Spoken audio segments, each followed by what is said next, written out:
Bueno, gracias a todos por venir. Estamos aquí para presentar el segundo premio Enigmas.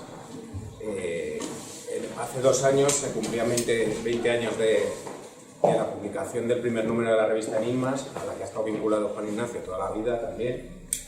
Y ganaba el premio Iván Murín con un libro que se llama Anatomía de las Casas Encantadas, un libro muy bien estructurado, muy interesante y que era de una joven promesa del periodismo de misterio.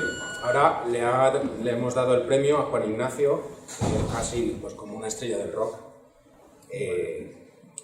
Pues aquí lo dice en el prólogo Lorenzo Fernández, director de Enigmas, no es verdad. Que bueno, lleva toda la vida vinculado a este mundo, lo conoce muy bien, ahora os explicará mejor qué es lo que ha recogido en el libro y algunas de las muchas anécdotas que contiene. Pero bueno, ha sido un premio también a toda la trayectoria de Juan Ignacio Cuesta. ¿Cuántos años llevas con el periodismo de misterio? ¿40, 50? No, hombre, 35, 40. tanto no, llevo 20 y algo. 20 algo. Bueno, pues ha sido muy prolífico porque Juan Ignacio tiene muchísimos libros. Evidentemente, el premio Enigmas pues, está funcionando muy bien. Estamos intentando que sea una referencia en el mundo del misterio y bueno, yo cuando supe que lo había ganado Juan Ignacio, pues fue para mí toda una grata alegría después de tantos años compartiendo historias con él. Se ha pateado medio mundo, pero sobre todo toda España, en esos lugares llenos de magia, de energías telúricas, de seres extraños, ¿no? Algunos dicen que existen, otros que no. Y el caso es que, bueno, nos ha escrito muchísimos artículos en Enigmas, pero ninguno me ha sorprendido tanto como lo que he podido leer en el libro. Si soy sincero, no lo he leído entero porque no me ha dado tiempo. Pero yo creo que esta semana lo acabaré. Es que un poquito denso. No, para nada. No. Por lo menos para mi gusto no es denso. Tiene mucha información, eso sí. Pero bueno, Juan Ignacio recoge desde castillos abandonados a túneles que ninguno de nosotros pensaría que están ahí y muchos otros sitios donde han estado presentes por los templarios, muchísimos misterios que en la historia de España pues, se han contado, pero yo creo que no de esta manera tan amena y a la vez tan concienzuda. Yo creo que lo mejor es que sea Juan Ignacio quien nos cuente un poquito más del libro y bueno, esperemos que el premio Enigmas tenga muchísimas más ediciones y que todos los autores premiados pues tengan el talento, el buen hacer y la alegría con la que Juan Ignacio emprende cada viaje suyo, ¿no? Así que os dejo con él y que os cuente un poco de estos lugares a evitar cuando cae en la noche, que es curioso porque durante el día son lugares dices, bastante amables, ¿no? Sí, en general sí. ¿Qué he intentado yo hacer con este libro? Vamos a ver cuál ha sido la intención. La intención es, como siempre, como en los otros libros que he estado haciendo, dar un pequeño paseo por esos sitios donde algo raro pasa, que normalmente suelen inquietar a las gentes que van por allí, según a la hora del día que se vaya o según las condiciones en las que se esté. Lugares a evitar cuando cae la noche es un libro que juega un poquito con la ambigüedad de lo que significa la noche como fenómeno, como oscuridad, pero también como una metáfora de lo que es la auténtica oscuridad, que sería la ignorancia. Y el libro pues parte fundamentalmente de una pequeña reflexión entre lo que es la dicotomía entre la luz y la oscuridad a nivel desde el principio del fiat lux que nos aparece en la Biblia, en comparación con las tinieblas de las cuales se supone que el Creador creó la luz. ¿Qué es lo que había anteriormente? Pues claro, no lo sabemos. Todos los relatos que hemos recibido prácticamente a lo largo del tiempo, ya a nivel de la Biblia o a nivel de las diferentes leyendas que se han relatado por el mundo, nos habla que tuvo que haber un momento primigenio, lo llamemos virtual o lo llamemos como queramos. Pero en concreto hay algo que determina la vida del hombre sobre la Tierra, y es que nosotros estamos determinados por un ciclo que se repite todos los días y que va en consonancia con los astros que son los que nos iluminan. O sea, el día evidentemente está regido por el sol, la noche está regida por la luna, excepto cuando la luna no está, o cuando eso desaparece los eclipses, pero lo normal es que nosotros tengamos un día y tengamos una noche. ¿Te puedo cortar un momento? Sí. Con que lo escuchéis os podéis hacer una idea del bagaje lingüístico que tiene Juan Ignacio. Yo no tengo esa facilidad para hablar así, pero bueno. Bien, ciertamente en el día hay lugares por los que llevo observando desde hace muchísimos años, supongo que todos los que me siguen pues ya me van conociendo, donde en la luz todo está claro, todo está diáfano, todo es alegría, en fin, a no ser que estemos con unas condiciones climatológicas adversas. Pero, sin embargo, cuando llega la noche la cosa cambia. ¿Por qué? Porque el hombre tiene dentro de sí todavía una parte muy importante del animal que fue. Entonces, por lo tanto, los que aún reconocen dentro de sí mismos su condición de animal saben que ese tipo de inquietudes que aparecen en los momentos determinados en relación a ciertos lugares por los que se visitan son inquietudes que proceden de un tiempo anterior en el cual no éramos seres racionales y sin embargo andábamos por las selvas, andábamos entre los árboles sujetos a todo tipo de peligros, a todo tipo de cosas. Evidentemente uno de los elementos, por ejemplo, que más han influido en el miedo o en la protección o en la autoprotección que ha tenido que tener el hombre a lo largo del tiempo ha sido no solamente la climatología, sino también el ataque de los animales, las fieras, los ofidios. Y todo eso, por de alguna manera, ha quedado escrito en el código genético de tal manera que ahora, en ciertos momentos y ante ciertos estímulos, aparece y nos hace sentirnos inquietos. Lo que pasa es que luego nosotros, antropológicamente, en función de nuestras creencias y nuestras sensibilidades, le dotamos de una entidad. Una entidad que para unos será una entidad sobrenatural y para otros será una entidad que aún no está explicada, pero que podría explicarse desde el punto de vista de lo racional. Por eso en la introducción del libro he pretendido de alguna manera hacer esa dicotomía entre lo que es la luz y la oscuridad y cómo afecta la luz y la oscuridad a la percepción que se tiene de este tipo de sitios cuando uno los va a visitar. O sea que no estamos hablando de un libro de miedo. No es un libro de miedo. Es un libro que contiene experiencias, sobre todo mi experiencia personal en relación a este tipo de sitios, y además contiene de alguna manera unas recomendaciones para poder visitar estos tipos de sitios, porque eso de lugares a habitar cuando llega la noche no significa que no vayas a ir, sino que tienes que ir en las condiciones adecuadas. ¿Por qué? Pues porque esas fuerzas sutiles o extrañas o reconocibles o reconocibles que andan huyendo bosques, desiertos, praderas, piedras y lugares de este tenor, existan o no existan, nos están creando de alguna manera un ambiente en el cual nosotros nos sentimos influidos. Así que esa es la introducción, para luego presentar un montón de lugares y un montón de sitios que los he colocado un poquito así a voleo. Están todos en el libro, pero no en el mismo orden, porque lo he tenido que hacer un poquito de alguna manera deprisa y corriendo, porque el acoso por parte de los medios de comunicación estos días está siendo muy fuerte y no ha tenido mucho tiempo. Pero en fin, os voy a decir que, por ejemplo, la primera parte, el primer lugar que se visita en el libro es un lugar prodigioso de este país, el lugar de Asón, en Cantabria, donde vamos a hablar, donde el libro habla de una leyenda relacionada con la cascada, que es el nacimiento del río Asón, y que da lugar a un complejo subterráneo de galerías que se extiende por debajo de los macizos de los valles del Soba, en Cantabria, en concreto la parte que recoge las aguas de lo que llaman las vaguadas de Bernavento, un lugar pues, de pastores, payeses, está muy cerca del Valle del Pas. Y ahí las montañas durante siglos, desde el plegamiento alpino, han ido recogiendo el agua que ha ido horadando las montañas y esculpiéndolas en su parte interior como si se tratara de un gran laboratorio alquímico, dando lugar a unos complejos de grutas extraordinarios. Aquí en la foto, por ejemplo, os presento la cascada de Asón, que nos dicen la cascada donde nace el arco iris. ¿Por qué? Porque esta cascada, aparte de las leyendas asociadas a ella, que están relacionadas con seres esféricos como Anjanas o Chanas, seres extraños que la mitología cántabra ha recogido, sobre todo en un libro del profesor Sáez de Saturnil, que nos cuenta algunas de estas leyendas de toda esta zona cántabra.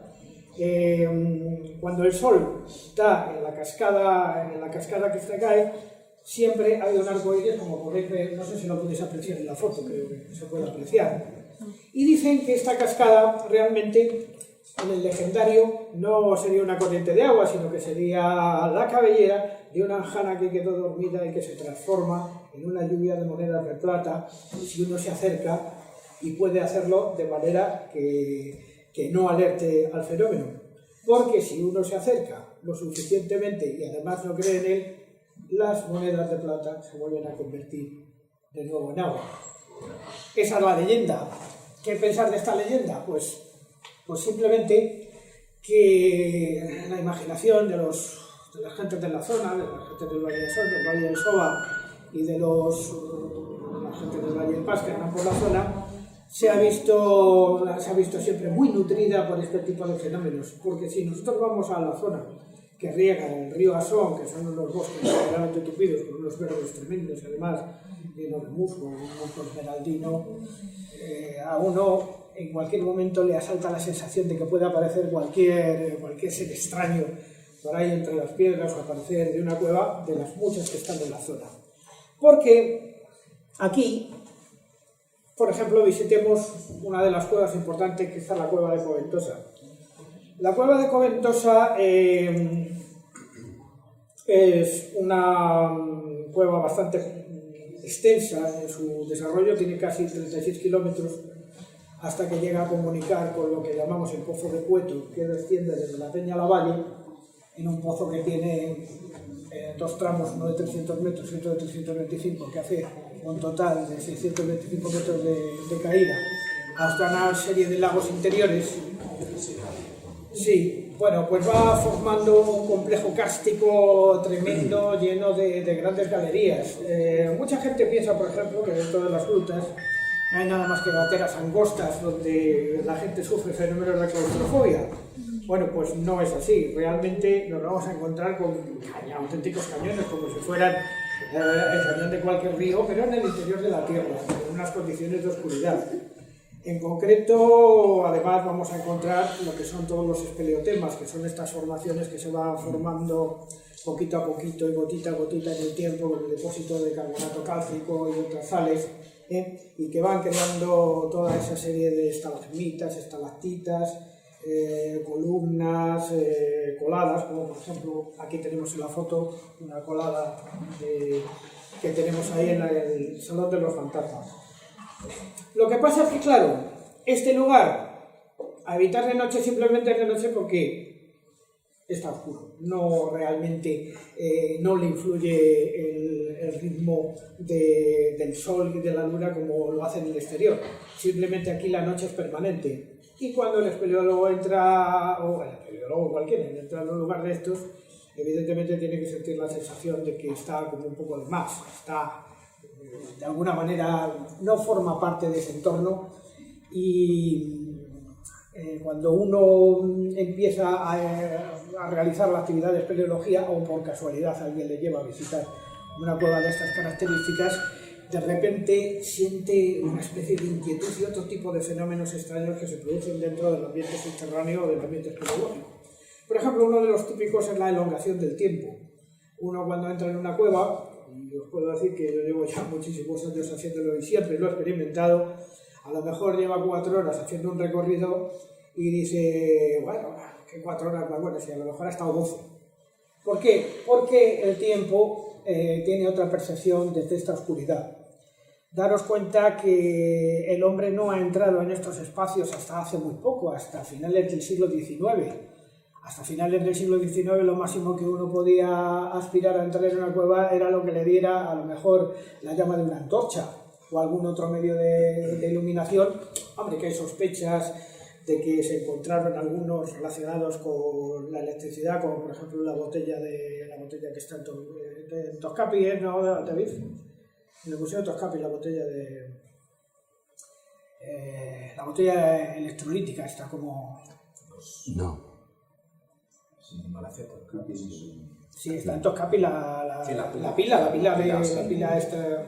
Bueno, la pila sí. La de Bagdad. Sí, la de Bagdad, claro. No, Topkapi no, estaba en Bagdad. Bueno, ahora estará... Ahora a saber dónde está. Bueno, sí, es verdad, creo que se perdió. Bueno, independientemente de que este tipo de elementos de iluminación estuvieran en el pasado, que es discutible, o por lo menos no hemos soportado muchos de ellos, lo que sí que es cierto es que hasta hace prácticamente nada, lo único que uno tenía para entrar en la cueva, pues eso eran candiles, eran elementos que tenían una persistencia en el tiempo bastante limitada, no como para recorrer grandes distancias en el interior de una montaña. Bueno, Ignacio, que es multifacético, también es paleólogo.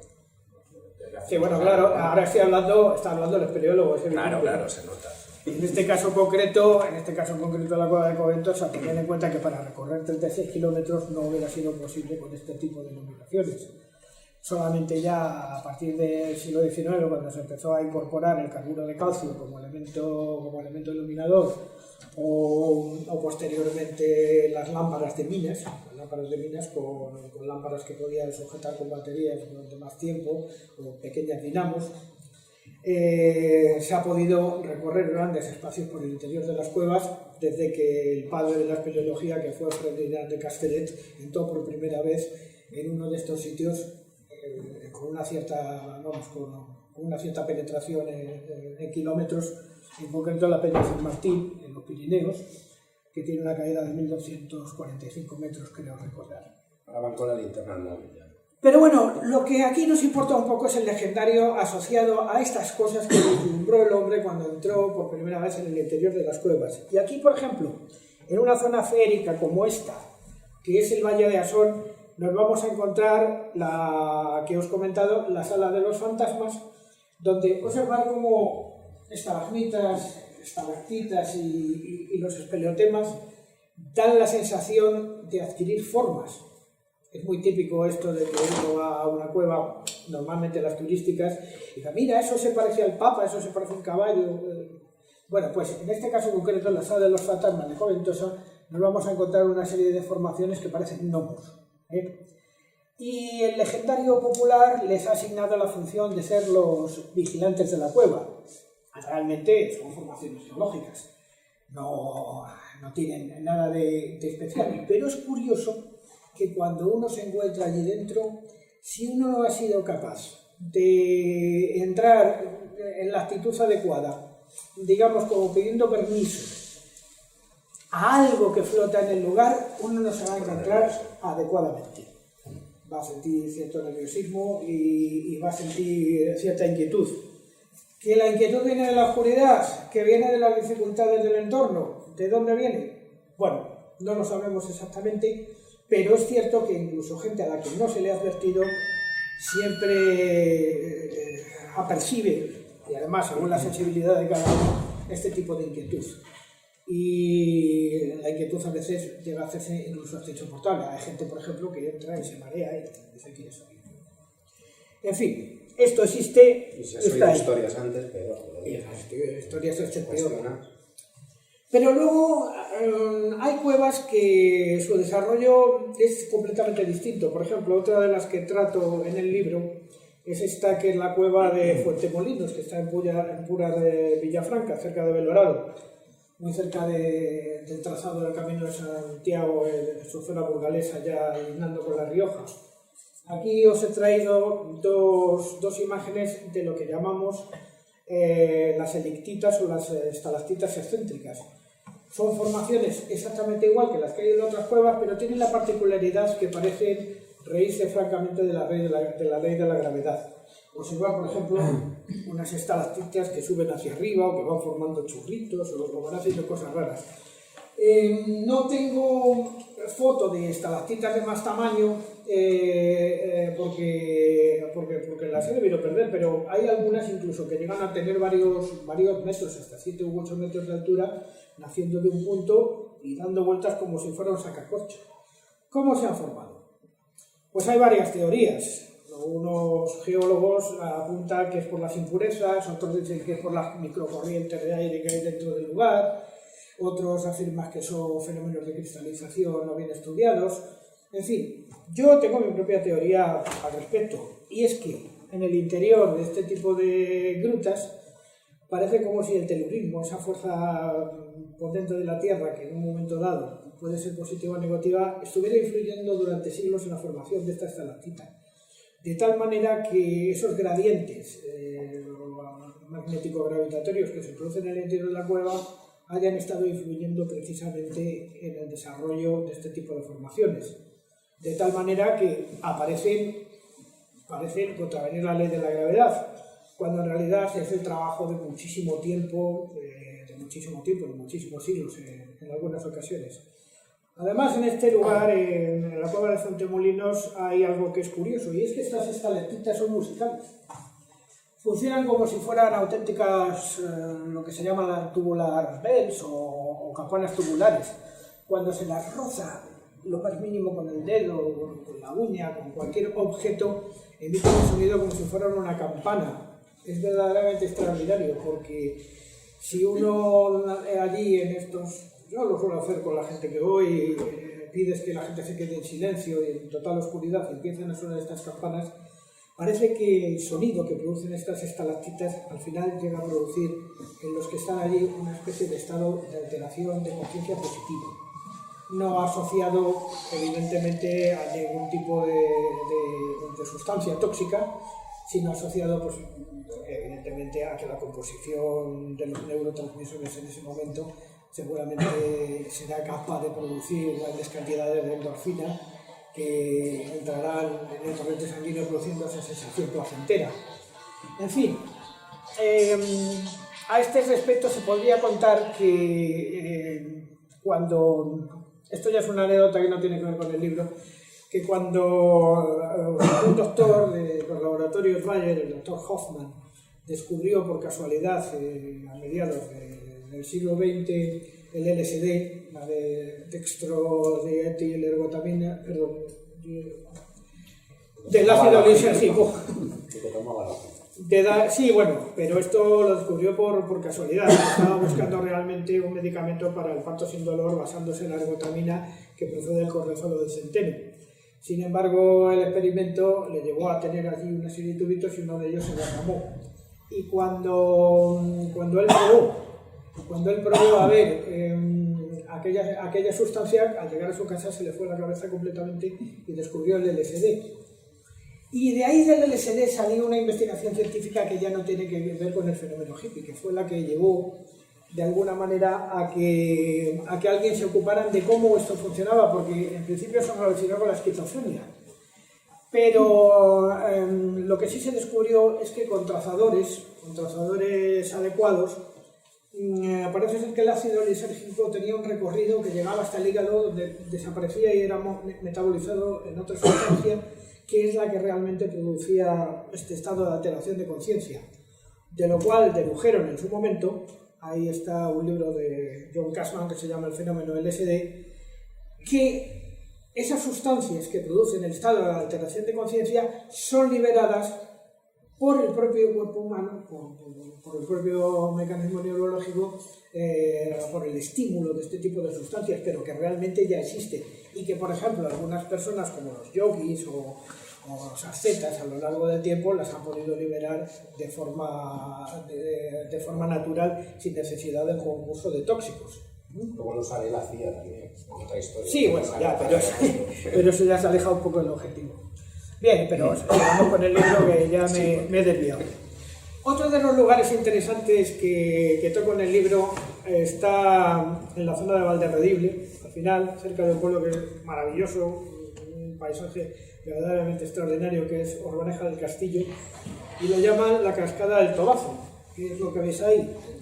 Bueno, pues el Tobazo es una cascada que se derrama desde el interior de la montaña formando lo que se llaman pequeñas masas musgosas de toma. ¿Y este lugar qué interés tiene? Bueno, pues porque fue elegido toda la zona de Valderredible y en concreto junto a la cascada del Tobazo como lugar donde refugiarse los eremitas visigodos que llegaron a España desde África desde Europa antes del año 711, que ocuparon, cuando la extensión del Reino de Toledo, el Reino Visigodo de Toledo se hizo alrededor prácticamente de toda la península ibérica, muchísimos de estos hombres traían las costumbres cenobíticas que se habían generado en el norte de África y las acogieron de alguna manera creando una serie de cenobios y de lugares. Este en concreto es del Tobazo, que lo tenemos aquí, que está excavado en la montaña, no es natural. Alguien lo ha sacado a piqueta, lo ha llenado de pequeños altares, pequeñas hornacinas, lo ha llenado todo de cruces y es un lugar donde allí se juntaba una pequeña comunidad, lo que se llamaban las lauras, eran las lauras comunales. Y durante mucho tiempo se ha sospechado que estos arrebatos místicos que tenían estos visigodos estaban relacionados precisamente con la botánica del lugar, porque en esta zona del Tobazo crece muchísimo una seta de la que hemos hablado muchas veces, que Jesús, por ejemplo, conoce muy bien, que es la manita muscaria, que es capaz de producir una cierta toxicidad alucinógena también. Y luego también en la zona crece también las pequeñas psilocides, una seta muy típica, son unas setas pequeñitas que están cargadas de psilocibina, que es también otra sustancia enteogénica. El nombre de enteogénico es el nombre que reciben las sustancias alucinógenas ahora ya más modernamente, porque se ha querido quitar la connotación de estupefaciente y sin embargo dirigirla hacia el mundo de lo chamánico, llamándoles enteógenos. ¿Por qué? Porque dentro de su interior como que contienen la esencia del dios del chamán que las va a consumir.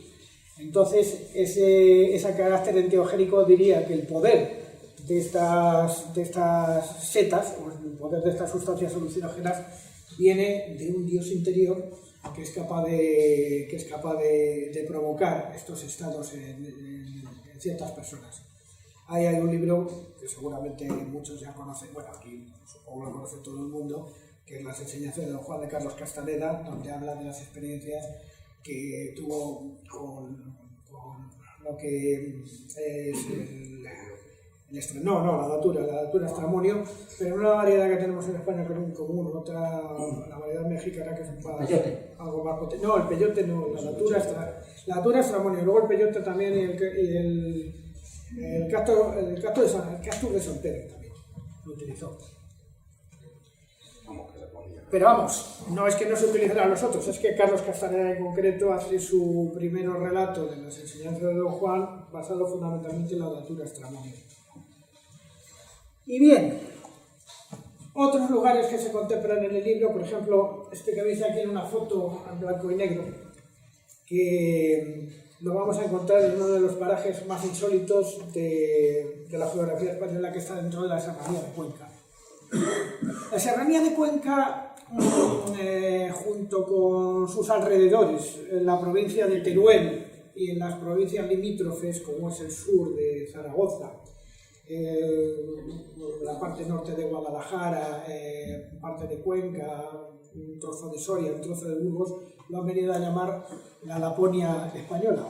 ¿Por qué? Porque la densidad de población en estos lugares es de 7 habitantes por kilómetro cuadrado. O sea que podemos hablar de que estamos en desiertos auténticos. Y es fácil introducirse en el maestrazgo y andar kilómetros y kilómetros sin encontrar a lo mejor más que pueblecitos que tengan 1 o 2 personas, como mucho. Incluso algunos tienen hasta 1 sola persona nada más. Y dentro de toda esta zona hay una en concreto que a mí me es especialmente querida desde hace muchísimos años porque la descubrí desde muy joven, que es la zona que llamamos de los Palancares y Tierra Muerta, que es la que viene aquí reflejada en esta foto y que se contempla también en el libro. Palancares y Tierra Muerta, en definitiva, no es nada más que dos grupos de torcas, unas que están en altura, que son aproximadamente entre 22 y 24, que son desfondamientos de antiguas grutas, como esto que veis aquí, pero que generan como una especie de cráter lunar de dimensiones tremendas y al cual se han asociado siempre leyendas curiosas, como por ejemplo, ahora comentaremos la leyenda de la novia. Esta en concreto es la Torca del Lobo, es una de las más grandes, tiene 90 metros de caída, de paredes verticales y aproximadamente unos 250 o unos 300 de diámetro, más o menos, o sea, es tremenda. Esta, por ejemplo, que os pongo aquí, que es la Torca de la Novia, que es más pequeñita, está en la carretera que va hacia Cañada del Hoyo. Esta tiene la leyenda de que una muchacha del pueblo que no quería contraer matrimonio con el que sus padres le habían asignado, pues al pasar por allí con la carreta decidió tirarse y suicidarse dentro del interior de este pozo. Y a partir de ese momento cuentan que su espíritu anda vagando por allí. Y muchísimas gentes que han tenido experiencias de noche en el lugar relatan que el lugar es verdaderamente inquietante. No solamente por estas torcas y por sus leyendas asociadas, sino porque también hay toda una toponimia asociada al lugar que está relacionada con seres féricos de todo tipo.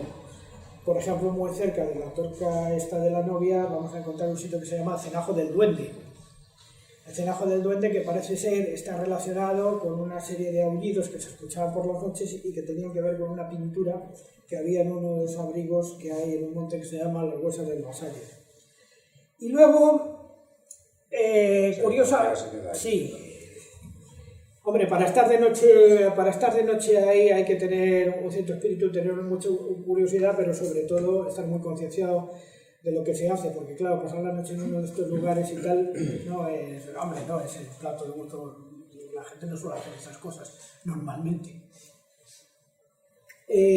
Además, hemos hablado también de que hay unas torcas altas y otras torcas bajas. Las torcas altas, que están en la parte superior, en la parte de Palacares, y Tierra Muerta, que es la parte, o sea, la región que está un poquito más allá de las torcas y que se le llama precisamente Tierra Muerta porque no hay absolutamente nada. Y es porque su porosidad hace que todas las aguas se dirijan hacia las torcas de la parte inferior, nos llevaría a las que existen ahora mismo en Cañada del Hoyo. Cañada del Hoyo, que es un pueblecito que está un poquito más abajo.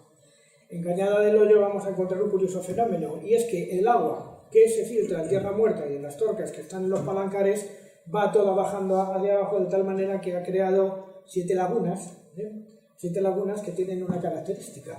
Y es que cuando llegan ciertas épocas del año, como por ejemplo el verano, el agua cambia de color. Cada una tiene un color distinto. Por ejemplo, la Torca de la Gitana o de la Cruz, que tiene también su leyenda asociada, muy parecida a la de la novia, con suicidio acompañante, la laguna en el mes de agosto se vuelve blanca. Se vuelve blanca porque existe un fenómeno de que las aguas no se mezclan por sus distintas densidades, entonces las partes lechosas suben a la parte superior, y eso en el legendario popular de la zona se ha entendido que eran las lágrimas de la gitana, la que había dejado el novio, que se había metido, se había tirado al lago. Luego hay otra torca al lado, interesante también, que es la que sus aguas adquieren un color completamente negro, que es la Torca del Lagunillo.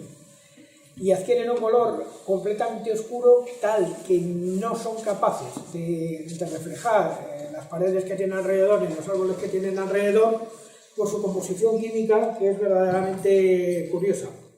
O sea, las 7 torcas que vamos a encontrar en la zona de Cañada del Hoyo, cada una tiene las aguas de un color completamente distinto. Todo esto se puede visitar. Sí, bueno, en el caso concreto de la laguna de Cañada del Hoyo, 3 tienen visita libre, más uno que le llaman el Torcazo, que es una desfondada, y luego hay 4 que están en una zona privada a la que se accede desde un bar que te cobran 2 euros o algo así por visitarla y tal. Y esas son interesantes más bien a nivel cinegético. Lo que sí que es cierto es que, bueno, pues todas tienen sus leyendas asociadas, y en concreto la Torca del Tejo tiene una característica muy concreta, y es que los sonidos allí adquieren una calidad peculiar. Además, la presencia de tejos es muy sospechosa en esta zona, porque el tejo es un árbol tóxico que ha sido utilizado por diversas culturas para realizar cierto tipo de ritos. Por ejemplo, los sacerdotes, ya no voy haciendo vida porque no quiero entrar en demasiados líos, digamos los sacerdotes, los brujos, como podríamos decir, del pueblo celtibérico, de los pueblos celtibéricos de España, utilizaban las ramas del tejo para construir, por ejemplo, sus varitas sagradas, o por ejemplo, los cántabros, por ejemplo, los utilizaban para envenenar flechas. En concreto, un líder cántabro, Caractato, se suicidaron precisamente con madera de tejo. En fin, Palancares y Tierra Muerta es una zona que merece la pena visitar, os lo garantizo, y nos va, si algún día o por este libro o por otra razón se va por allí, es un lugar verdaderamente fascinante a todos los niveles. Hay que ir con el libro. Luego, otra de las zonas semidesérticas que contemplo en el libro son las carreteras que poca gente utiliza, que están en la zona interior de la provincia de Valencia, porque la provincia de Valencia es muy famosa por sus playas, Gandía, Oliva, Cullera, la propia Valencia, pero poca gente se aventura por las carreteras del interior, en concreto en la Sierra de Enguera. Y aquí hemos ido a ver un testimonio interesantísimo que está en la localidad de Bicorb. En la localidad de Bicorb tenemos la Cueva de la Araña, donde vamos a encontrar este personaje pintado en la roca, que es un melero prehistórico. No sé si observaréis que está subido en una especie de cuerda y rodeado de una serie de figuras que tratan de representar las abejas, que seguramente, pues, además le estaban pegando sus picotazos en su momento dado. Pero esta cueva ha sido estudiada por los arqueólogos de zona como una cueva de características mágico-sagradas por varias razones. Primero, porque se piensa que los chamanes que pintaron este tipo de cuevas, estas escenas propiciatorias, digamos de alguna manera de magia simpática, mediante la cual se trataba de forzar el que la tribu estuviera perfectamente abastecida de alimentos durante todo tiempo, lo hacían también utilizando sustancias presentes en las plantas que les llevaban a un estado de alteración de conciencia. En concreto, en este caso concreto de la Cueva de la Araña, está perfectamente documentado, existe un artículo que cito en el libro, en el cual se dice que efectivamente que su sentido era propiciatorio. De hecho, justo al recolector de miel vamos a encontrar un caballo, una cabeza de caballo puesta boca abajo, que esta no aparece en la fotografía, que da aquí a esta zona, del que parecen caer unas gotitas de sangre, como si, diciendo de alguna manera, esa condición de pérdida del alma, esa dicotomía entre la vida y la muerte. Hay algunos arqueólogos, como Lin, por ejemplo, y Gómez Barrera, que han detectado que este tipo de escenas, siguiendo las ideas que ya habían en su día establecido el abate Bray o Jorge Leroy Burhan, habían establecido que con este tipo de magia, lo que se trataba fundamentalmente de atrapar el espíritu de lo que estaba a mano, ¿no? Era, digamos, una magia aprovechada, porque en definitiva lo que trataba era de asegurar el sustento, independientemente de que les funcionara o no. Pero bueno, parece ser que les funcionaba, porque si nosotros pensamos, por ejemplo, en que esto podía tener efectos en el valor, por ejemplo, de un cazador a la hora de ir a buscar una pieza, pues seguramente que sí tuvieron en su momento su importancia. Luego, otro fenómeno donde de noche ir es maravilloso, pero también puede resultar un tanto paradójico, son los diferentes monumentos megalíticos que vamos a encontrar repartidos por todas las zonas de España. En concreto, ahora mismo voy a hablar de los cromlechs de los Pirineos. En los Pirineos la gente normalmente queda siempre impactada por el famoso cromlech que encontramos en Salisbury, en Inglaterra, que es el de Stonehenge. Pero muy poca gente sabe que tenemos cerca de 3.000 cromlechs más pequeñitos en los Pirineos, levantados, no se sabe con qué función. Aunque hay varias teorías sobre el tema, algunos de ellos están asociados con temas relacionados con la trascendencia, y otros, sin embargo, revelan, según los estudios que se han hecho cercanamente, que tendrían que ver con observaciones astronómicas. En concreto, algunos de ellos, los de la zona de Masturbain, como por ejemplo algunos de los que vemos aquí, estarían relacionadas con las 3 estrellas de la constelación, las 3 estrellas centrales de la constelación de Orión, que son Almina, y Mintaka. Sería, efectivamente, según una teoría. Sería, ¿cómo? Según la teoría. Sí, bueno, Es heterodoxo, ¿verdad? la teoría de este hombre, bueno, él establece unos gráficos, no los he traído, pero establece unos gráficos en los que sí que parece que se distribuyeron de alguna manera buscando de alguna manera señalizar esos hitos astronómicos nocturnos a lo largo del tiempo, que serviría seguramente pues, para medir estaciones o para ver lo propicio de las cosechas o momentos en concreto que tuvieran que ver con la actividad religiosa o mística de la tribu. Estos, sin embargo, no, porque estos son estas pequeñas eccheas, las llaman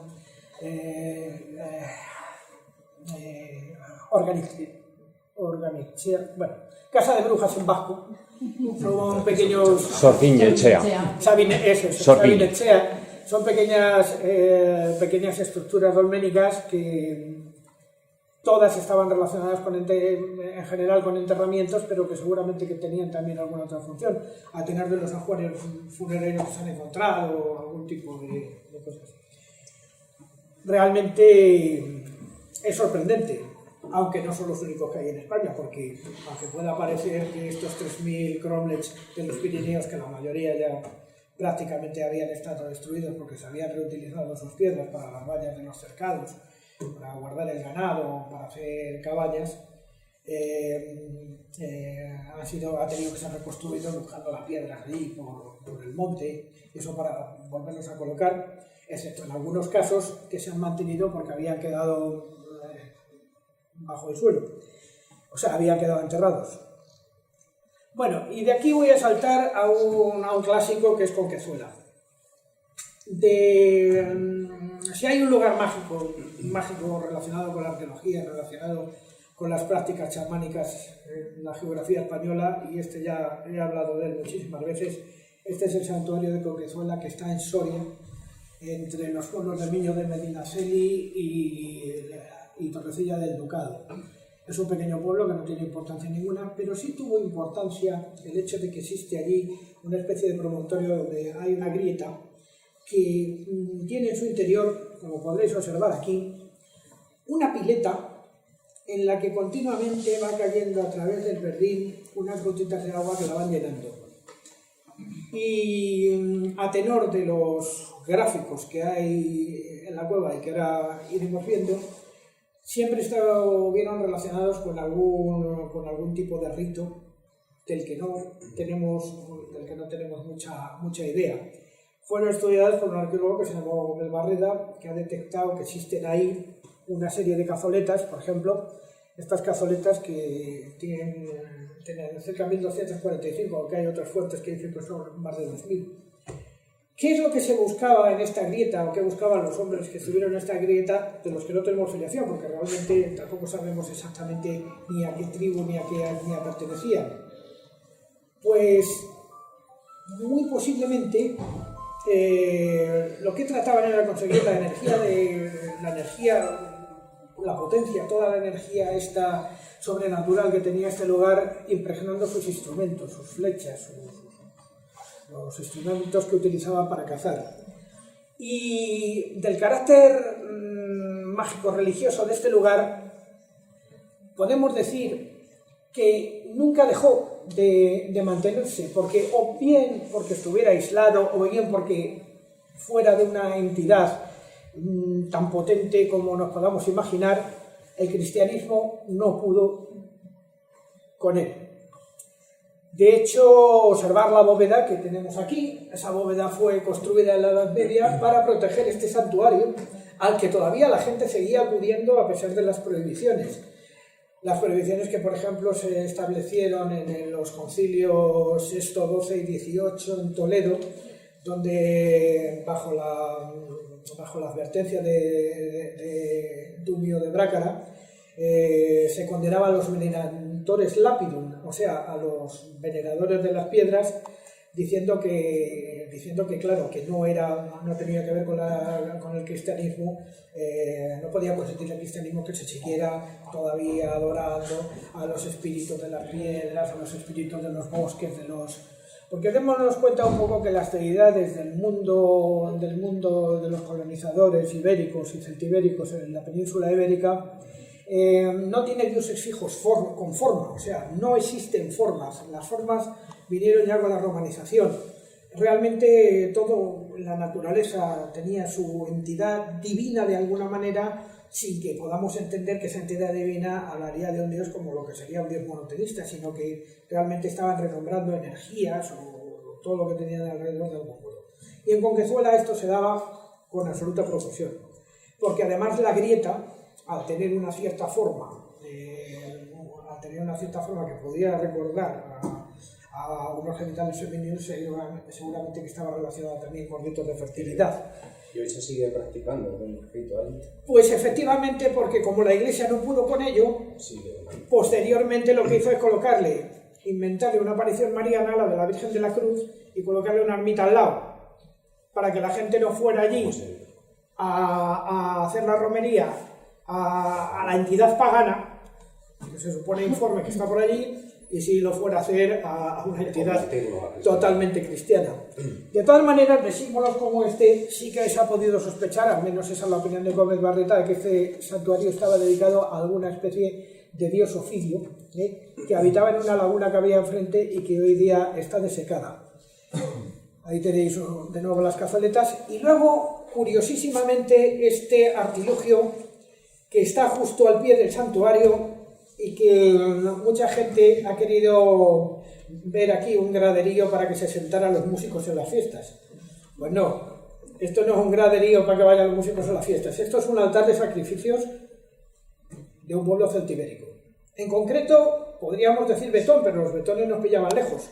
Arevaco también nos podría venir bien, pero sabemos que los arabacos no hacían este tipo de altares, o sea, no sabemos exactamente quién fueron los hombres que hicieron Conquezuela. Lo que sí que hicieron es este altar de sacrificios que, como veis, por unos canalículos dejaban caer la sangre de sus víctimas hasta el lago, que llegaba justamente a esta altura. En tiempos, ya digo que hoy está desecado para hacer tierras de labor, para el cultivo de cereal, pues hasta aquí llegaba y actualmente, pues claro, ya con los métodos modernos de datación hay arqueólogos que se preocuparon por el tema y han detectado que efectivamente este era un altar de sacrificios, que no hay duda ninguna. ¿Pero se han encontrado restos humanos? No, pero sí se han encontrado restos en la piedra que tienen que ver con incisiones rituales, con algún cuchillo de piedra o alguna cosa así. En concreto hay un artículo que relata que hay restos de un cuchillo de berilo. ¿Cómo llegó el berilo a la provincia de Soria? Vaya, no lo sé, pero en el artículo lo dice. Y bien, como último, para que veáis en Conquezuela, todos estos ritos estaban relacionados con algo que tenía que ver efectivamente con lo festivo, porque observad que, como en otros lugares de España, se representa en bajo relieve en las paredes una danza. ¿Sí? Una danza, pues, evidentemente relacionada con los tipos y ceremonias que se organizaban en este lugar. ¿Y cómo vamos de tiempo? Que vamos, no me enrollo. Llevamos un buen Una rato, hora, pero llevamos, casi una hora llevamos. Una hora, ¿no? Pues digo por no pasarnos, no sé qué. Bueno, veis, ahora por ejemplo vamos a visitar otro lugar en la provincia de Cuenca, también en este lugar, pero alejado ya de la serranía de Cuenca, que es la zona que forma lo que se llama la comunidad del Valle de Altomira. El Valle de Altomira está formado por 3 pueblos, fundamentalmente, que son Jabalera, Garcinarro y Mazarullique, que actualmente ya funcionan como una comunidad de pueblos, ya tienen un solo alcalde, un señor que se llama Antonio Fernández Odene, y en este pueblo existe esta piedra que así vista parece una piedra normal y corriente, pero si tenemos en cuenta que debajo justo tiene otra ara de sacrificios parecida a la que teníamos en el lugar anterior, es de sospechar que ahí estaban viendo la cabeza de un ofidio. De hecho, hoy día se le llama el altar de la serpiente. Y está allí puesto en Gallinarro. Y ya si lo ponemos en relación con toda la historia, con la riquísima historia que tiene este lugar, a pesar de que haya sido olvidada por el tiempo, pues, vamos, prácticamente lo tenemos demostrado. Por ejemplo, si nos vamos a la época visigoda, nos vamos a encontrar con que aquí también se asentaron los visigodos en una de las sedes episcopales más importantes que tuvieron en la península ibérica tras su llegada al reino de Toledo, que es la diócesis de Arcábica, junto a la ciudad romana de Arcábica. Parece ser que aquí vino un obispo, Eutropio, que es el que organizó lo que llamamos el castro servitano de Santover, donde vinieron un montón de eremitas visigodos que traían todas estas ideas que procedían del norte de África y que se colocaron aquí realizando todos estos tipos de necrópolis y tal que vamos a encontrar a lo largo de la geografía española, porque después de los visigodos no se ha vuelto a hacer enterramiento en piedra. Esto es una cosa genuinamente visigoda. Después de los visigodos ya se empezó a enterrar en las iglesias o en la parte o junto a las tapias de las iglesias, pero esos enterramientos que están en medio del campo, puestos ahí en cualquier sitio, y que en España son tremendos, hay cantidades abrumadoras de ellos, normalmente fueron realizados por eremitas visigodos, como en el caso que veíamos de Monterredible. Esta cruz, por ejemplo, esta cruz que veíamos ahí, yo cuando la primera vez que fuimos por allí, alguien nos advirtió que había una cruz de los templarios, porque efectivamente, no sé si la veis bien, parece una cruz paté. No es una cruz de los templarios, no, es de época visigoda, es una cruz de Recesvinto, de tipo Recesvinto, que seguramente que fue inspiración de las cruces posteriores que se generaron, posiblemente también de los templarios. En fin, es una zona que, como veréis, se le dotó de todo tipo de equipamientos, y aquí, evidentemente, en una zona tan amplia que tiene tantísimos eremitorios como el de Castejón, es que prácticamente todo está lleno de lugares como este. Daría para un día entero, hay que verlo. Yo soy organizado con las excursiones. Luego también aparece una serie de incisiones y una serie de elementos que tienen que ver, por ejemplo, cuchillos de tipo votivo. Dicen los arqueólogos que son de tipo Simancas, pero yo creo que es una pequeña exageración. No sé exactamente por qué se hicieron así. Pero luego la presencia de estas cazoletas, que hay miles de ellas. Unas cazoletas que en principio se pensó que tenían un origen geológico relacionado con la disolución de las sales por parte del agua de lluvia. Pues no. Parece ser que estas cazoletas se practicaban para realizar en ellas sacrificios rituales con vísceras de animales. Fijaros, por ejemplo, en esto. Para ritos de adivinación, quizá. Bueno, ritos propiciatorios. Es que tampoco sabemos exactamente, porque el pueblo que lo hizo tampoco lo tenemos muy claro. En esta zona está todo dividido entre orcades, lobetanos, carpetanos y caracetanos. Y no sabemos exactamente cuál de todos estos pueblos fue. Quizá lo más probable es que dentro de la etnia carpetana fueran los caracetanos, lo más probable, tal, porque nos vamos a encontrar en otros lugares cercanos. Pero fijaros en este lugar. Este lugar está tallado a pico. Esto lo llaman la cava. Esto está tallado a pico y lo estáis viendo ahora mismo en una foto muy antigua, porque ahora ya ha sido excavado y ha aparecido ya en todo el interior toda la estructura que tiene, tanto de necrópolis como de siglos, como de equipamientos relacionados con el ganado, e incluso equipamientos relacionados con una forja. Le estáis viendo la foto de cuando estaba todavía colmatado. Ya digo que ahora ha sido excavado. En la parte superior, por ejemplo, tiene esta parte, que la veis también colmatada porque ya ha sido excavada también, y entonces ha aparecido aquí un santuario dividido en tres partes, un santuario tripartito. Entonces, claro, ya el arqueólogo de zona, que es Miguel Ángel Revilla, ha establecido su hipótesis, una hipótesis que de momento pues, es difícil de demostrar, pero que al ser un santuario tripartito y que pertenece a la etnia celtibérica, seguramente que está ya relacionada con la tríada que tenía que ver con la serpiente que veíamos antes, que serían Epona, Teutates y esta... Ay, por Dios. No, espera. Perdona, Teutates y Belenos, no. No sé, tienes que decir el truco. Luego me acordaré, pero vamos, la tríade, desde luego Teutates y Belenos y Taranis. Era una que también estarían relacionadas con la serpiente. Pero ¿qué es lo que nos importa este lugar? ¿Y por qué lo hemos incluido? ¿Veis? La famosa serpiente con su ojito. Además, tuvieron la cosa de que le pusieron hasta cejas a la serpiente, no sé si las observáis. Es curioso. Pero se puede visitar. Sí, se puede visitar perfectamente. Si tú vas a García no está cercado ahora mismo. No está cercado, sí. No, además ahora mismo han hecho allí un sendero de visita para la gente y una especie de centro de interpretación. El alcalde del pueblo, tal, Antonio Fernández Zodenea, ha movido mucho y ha conseguido que aquello se haya excavado, se han puesto unos paneles y una serie de cosas. Lo que sí que está claro es que todos estos santuarios estaban orientados a la caída del sol, o sea que tienen que ver con ritos, seguramente relacionados también con algún fenómeno astronómico, aunque también es cierto que las piedras están justo en esa orientación, o sea que pueden también simplemente tener una función defensiva. ¿Qué sabemos a tanto tiempo vista si no sabemos nada de toda esta gente prácticamente?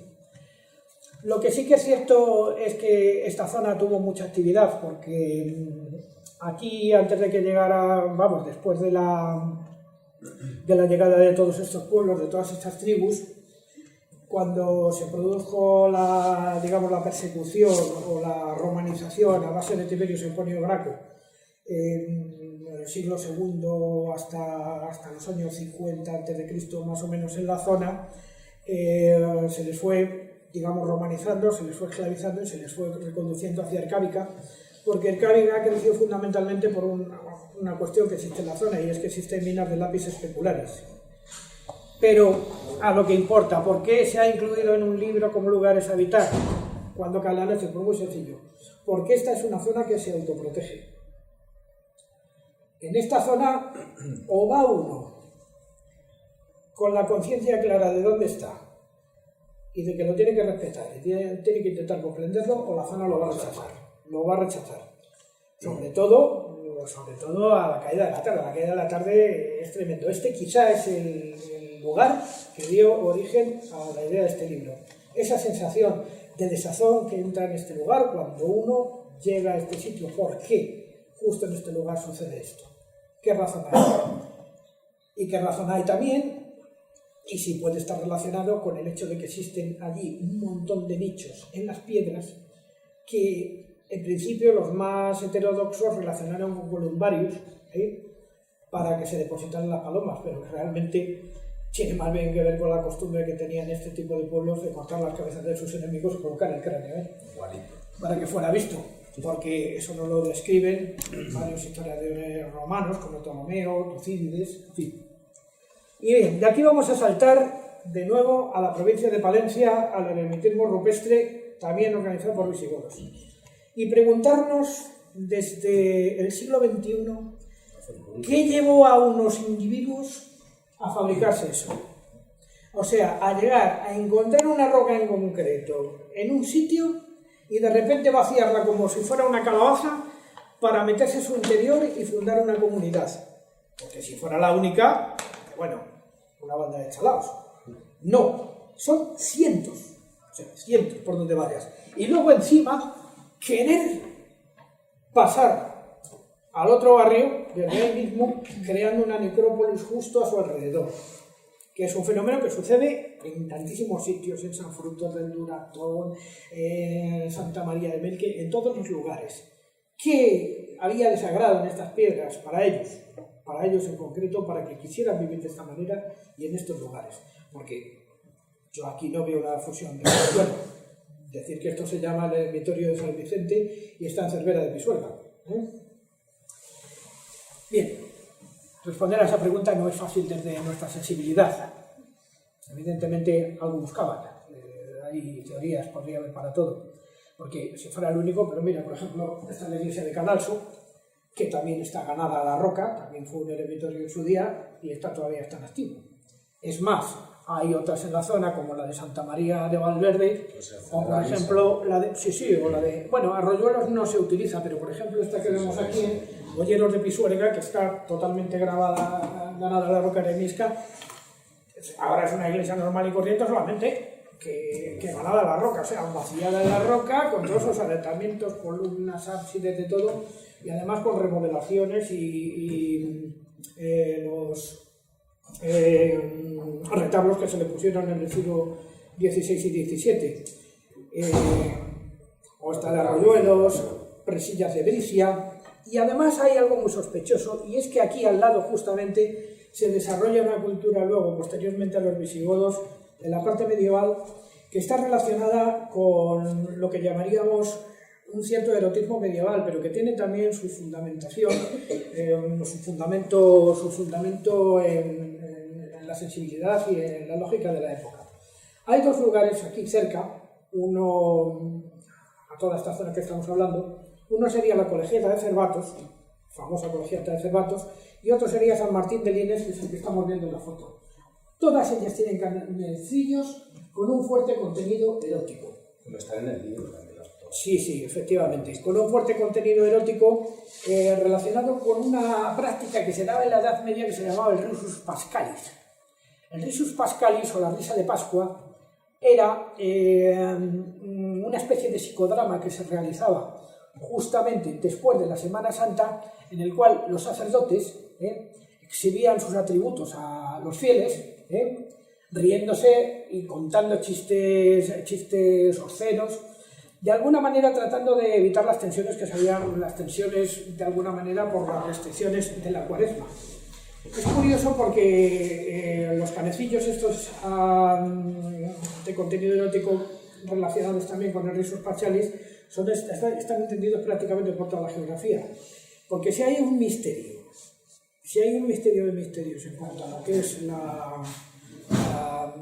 el desarrollo del románico y de la primera parte del gótico, es qué pretendían con todos estos canecillos, qué pretendían representar. Eran libros en piedra que tenían una función didáctica, tenían una función, digamos, apotropaica de defensa del edificio, defensa de las personas que vivían dentro del edificio.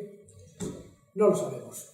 En cualquier caso, toda esta zona, como es lógico, y aquí es donde llega la parte, está llena de leyendas relacionadas con hechos sobrenaturales. En este caso concreto, cercano aquí, se habla de la leyenda del hombre chivo, de un hombre que por la noche fue empujado por una fuerza extraña al interior de una torca, y allí quedó viviendo con los chivos y se olvidaron de él, hasta que se fue convirtiendo en chivo, y cuando ya tenía la agilidad suficiente salió de la torca y se dedicó a hacer lo mismo que lo habían hecho a él, o sea, ir empujando a la gente a los agujeros que había en la zona. Lo raro es que algún obispo fanático más tarde no destruyera estos segundos. Hombre, muchos se destruyeron. Sí, se ve que algunos... Sí, algunos se destruyeron, evidentemente, pero muchos se conservaron porque estaban en zonas poco...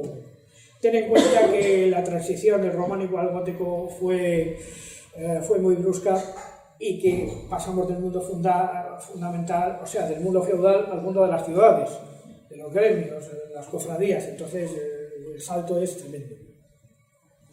Bien, de aquí nos vamos a la provincia de Jaén. La provincia de Jaén sí tiene un sitio también bastante curioso y bastante interesante, que es este montecillo, que lo llaman el Castillo de la Hiedra, en la localidad de Torres de Albánchiz. No sé cómo vamos de tiempo. 1 hora. No hay problema.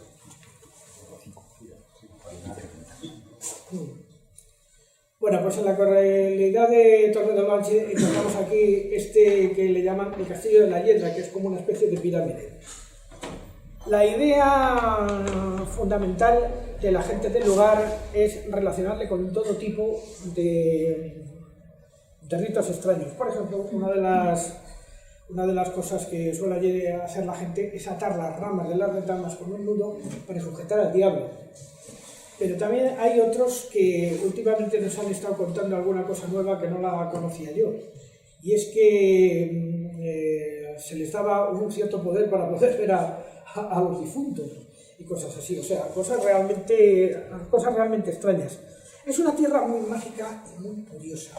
porque aproximadamente después de la batalla de la Navas de Tolosa, cuando lo he incluido porque después de la batalla de la Navas de Tolosa parece ser que a toda esta región llegó algo muy importante que hizo que cambiara su denominación.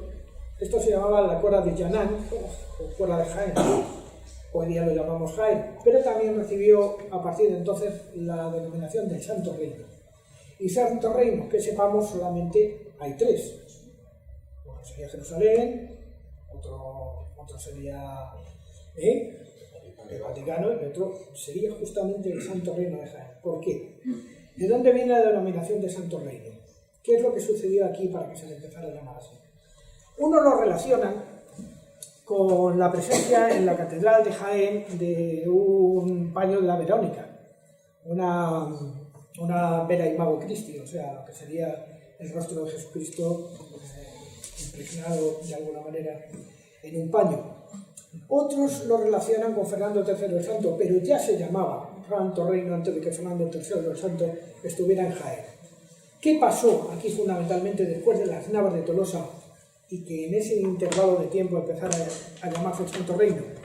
Pues no lo sabemos, pero la sospecha nos conduce a la escuela de portulanos mallorquines que se desarrolló en la isla de Mallorca a partir de Jaime I el Conquistador, donde observamos que la parte más importante reflejada en la península ibérica no es como podría pensarse, la capital del reino en ese momento, o alguna de las capitales del reino, sino el pueblo de Segura de la Sierra.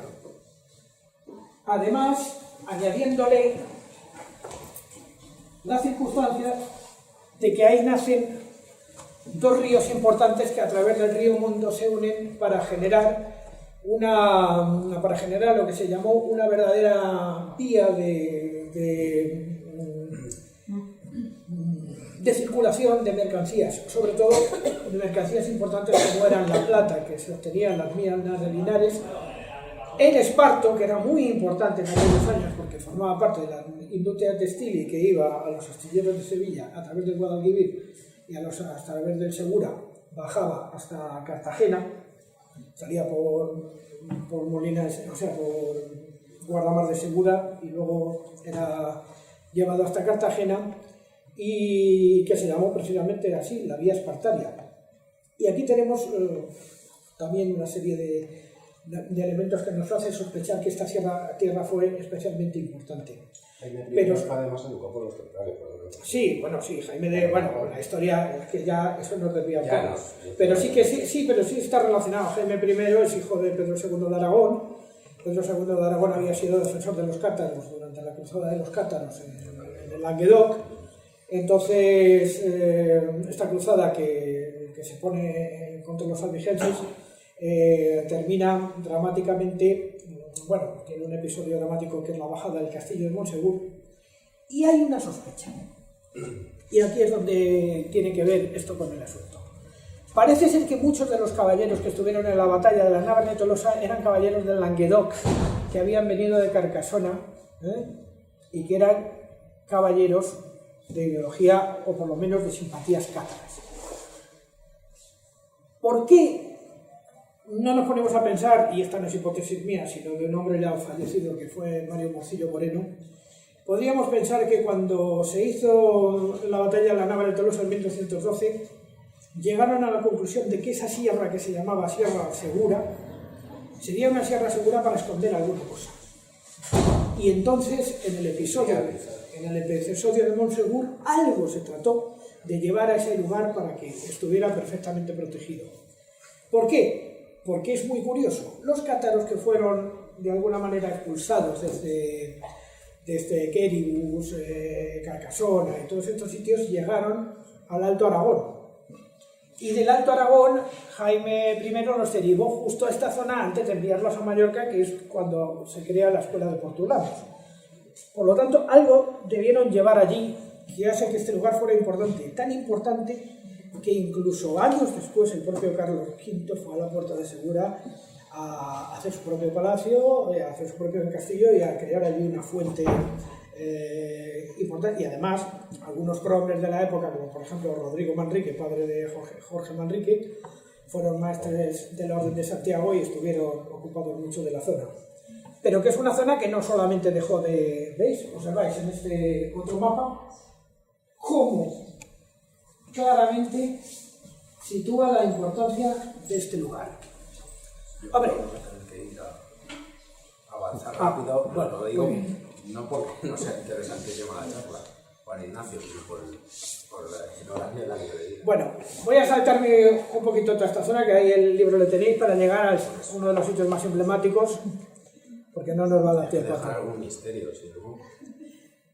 Vamos a... Quiero hablar de este en concreto, que es, está en Sintra, en Portugal, es la finca Regaleira, la obra de un hombre, de un visionario de su época, que fue Antonio Carvalho Monteiro, que creó un jardín alquímico, lleno de simbología, pero lleno sobre todo de claves iniciáticas relacionadas con la gnosis y relacionadas con viejas leyendas personas, templarias y de todo tipo. Este, por ejemplo, que es el que llaman el laberinto del lago, es un lugar donde uno va pasando por una especie de laberinto entre sombras y luces y tal, viendo los patitos y viendo la lámina de agua, que es un lugar no solamente bonito, sino que si uno se queda allí mucho rato, porque claro, no llega de verlo, sino que estar así un buen ratito, tranquilo, y empaparse del ambiente del lugar para que el lugar te vaya hablando, ¿entiendes? Este desgraciadamente ya no se puede visitar de noche, porque ya no te dejan. Pero además todo el jardín está relacionado con simbología pagana. Por ejemplo, aquí vamos a encontrar una gruta dedicada a Leda, el mito de Leda. Leda, el cisne, que es fecundada por el cisne, que es el propio Zeus, y del cual nacerán dos hijos, Castor y Pollux, que son dos constelaciones que tenemos en nuestro cielo y que están relacionadas una con la guerra y otra con justo todo lo contrario. Luego aquí tenemos la gruta de la Cascada, que es otro lugar absolutamente iniciático si uno sabe entenderlo, pero el más importante de todos es este, que es el Pozo Iniciático. El Pozo Iniciático, o torre invertida, es una estructura en forma de escalera de caracol que se va introduciendo en la tierra hasta llegar a la entrada de una serie de grutas que van circulando. ¿Qué es lo que se supone que trató de hacer Monteiro con esto? Pues muy sencillo. Teniendo en cuenta que a este lugar se entra con lo que se llama la logia de Pisoes, parece ser que eso estaba relacionado con la muerte iniciática, o con la pérdida de alguna manera de todo conocimiento para poder recibir el verdadero conocimiento posteriormente, que es la gnosis, que está detrás de toda la filosofía, de estos movimientos filosóficos que vienen de muy antiguo, pero vamos, que se desarrollaron fundamentalmente en los siglos XVIII y XIX. ¿Veis? Aquí, este es el camino que ahora tiene unas luces para que la gente no se caiga ni se accidente, pero antiguamente no había luz ninguna, porque uno tenía que andar por el medio de la oscuridad hasta llegar a vislumbrar el fondo del pozo iniciático donde entraba la luz y encontrar la Rosa de los Vientos, que era el camino que le indicaba, porque luego además la torre invertida está construida en tramos de 15 peldaños como los círculos del Dante, de 9, 7, 9, 6, 15, que son los mismos del círculo del Dante, del infierno del Dante. Y luego está la torre imperfecta, que es parecida a la torre iniciática, pero que es justo lo contrario. Esta torre lo que sirve es para aflorar de nuevo, ya una vez renovado uno, pero saber qué pasa por un lugar imperfecto para saber que la perfección no existe, y te da una pequeña lección de humildad. Son símbolos que este hombre colocó allí. Esto le había valido a y que Peter Jackson para rodar Señores Anillos sin decorar. Bueno,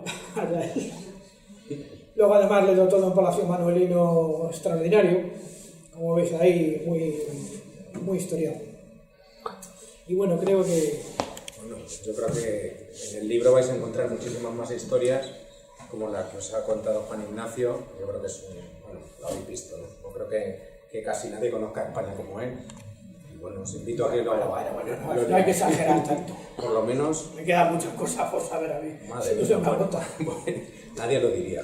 Bueno, el caso es que yo creo que vais a disfrutar mucho con el libro y ¿Por qué le han puesto el nombre ese de a evitar? Que es por lo contrario. Pues es un poco lo Es hemos que dicho yo ahí al juego con una metáfora, porque vamos a ver, lugares a habitar cuando cae la noche se refiere tanto a tener cierta precaución con lo que uno se puede encontrar como al no ir de noche.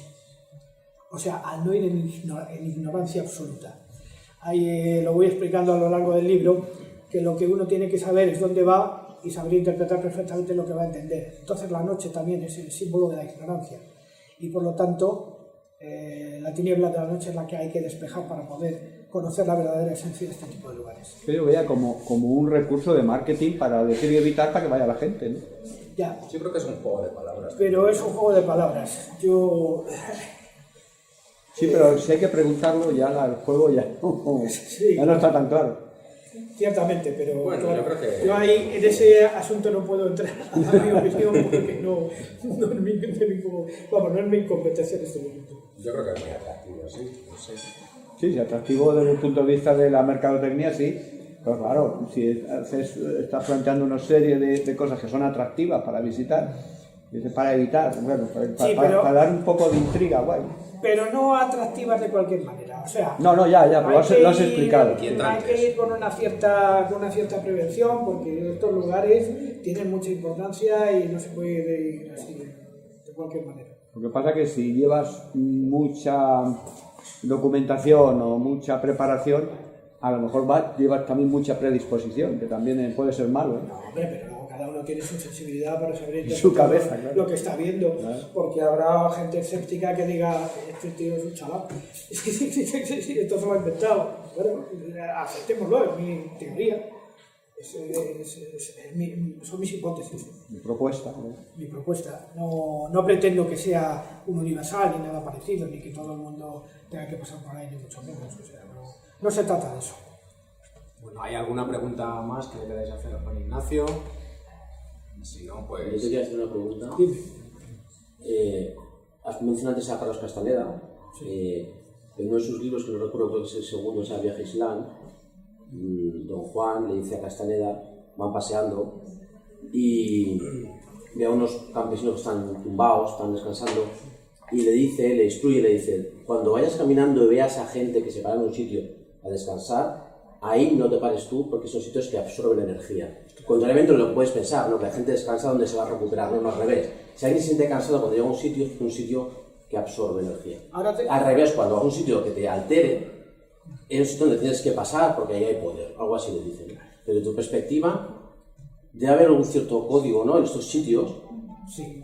que uno siente para detectar qué tipo de energía hay, simplemente por la percepción que uno tiene, ¿no? Pues mira, te lo voy a contar de otra manera. Las civilizaciones clásicas, la manera de averiguar cuando un lugar era idóneo para ser sagrado era soltar al ganado y ver dónde se iba a dormir. Sí, justamente es lo que dice. ¿Entiendes? Tenemos testimonios literarios de esa práctica en el tiempo y les funcionaba. Era una práctica pragmática totalmente. Donde iban los animales a dormir, donde iban a descansar, ese era el lugar idóneo para poner un santuario. Algo tiene que haber. ¿Por qué? Porque estamos en el supuesto de que el animal es capaz de entender mejor que nosotros las energías que vienen de la Tierra y buscar lo más cómodo, ciertamente. Pero lo más cómodo porque le es más cómodo físicamente o porque tiene una cierta condición protectora o sagrada que el animal es capaz de detectar. Pues eso también está un poco detrás. Claro, pero desde tu punto de vista, que aparte de tantos sitios, ¿qué sientes tú cuando has llegado a un sitio sagrado, un sitio especial? ¿Cuál es el código personal que tienes para detectar que ese sitio tiene cierto poder? Pues mira, ¿Te sientes alterado? ¿Te sientes al revés, relajado? Pues mira, hay varias maneras. Una es dejar que la intuición te vaya guiando y las sensaciones, tratar de interpretar las sensaciones que te van produciendo los sitios. A mí me pasa, por ejemplo, lo de García lo descubrí porque íbamos por la carretera y de repente noté como una llamada que me decía, ven para acá. Y tuve que parar el coche e irme para allá. A ver. Y entonces lo descubrí. No lo descubrí la primera vez, lo fui descubriendo con el tiempo. Pero esa es una de las razones. Luego ya he descubierto unos ciertos trucos. hay un truco interesante que es la toponimia. Tú te coges un mapa y empiezas a ver la toponimia y según la palabra que tú encuentres que se ha utilizado para nombrar un cierto sitio, te da idea de que en ese cierto sitio puede suceder alguna cosa. Entonces lo vas a ver y normalmente funciona. Normalmente funciona. No sé. Hay que dejarlo aquí, con ese ritmo en el aire. Como queráis. Os recomiendo a todos que leáis el segundo premio Enigmas de Juan Ignacio Cuesta, que yo creo que vamos. A mí me ha fascinado. O sea que creo que a vosotros. Bueno, un fuerte aplauso.